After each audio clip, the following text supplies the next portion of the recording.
Is it possible for an awakening to happen while one still experiences very strong contractions in the body? It seems these contractions very strongly lead to identification with the body. Sometimes actually what can happen in the years prior to awakening is that very strong contractions do arise. Like, so I used to find when I was releasing emotion, it became like really strong often. So like really like strong pain in the heart or in the solar plexus. So, and that's part of the change and the growth and the expansion, is that they become really dense and then there's some letting go of it. It's like becoming conscious of this like deep anger or deep repressed fear or loneliness. So some people say prior to awakening, in a way, some things get worse. So yes, there's a settling down of the person, but in the settling down of the person, you know, you can have like great craziness coming up, because challenging yourself, looking in yourself and asking these questions and challenging the ego can create immense, deep, dark responses. And in presence of these physical sensations, it is difficult to detect more subtle things like awareness.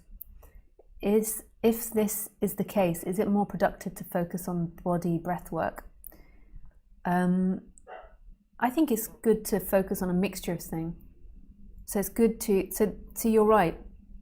When you're feeling really contracted, like awareness or I am, or doing the practice of awareness or I am, or that spaciousness coming through is impossible. It's like the opposite. It's like the nemesis to that.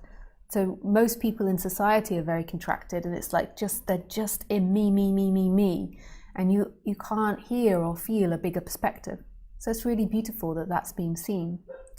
And with the variety of practices, I think it's good to do the I am, the feeling the body, the contractions, and maybe a few other. You've got to choose to do a bit of a variety. And if you feel like you're getting stuck in these contractions and just focusing on them doesn't do anything, then you can do breathing, you could do trauma release, you could do all types of things, but kind of sticking, you know, with the similar tools. You don't need 1,000 tools. You know, you can learn lots of different methods, but kind of condense it so that you're not just like jumping from one thing to another. You kind of have these familiar tools that you're using on a regular basis. Thanks, Terry. But then at the same time, remembering that freedom is, and that all of that is equally a story. Like, so who you truly are is this empty looking that's right here.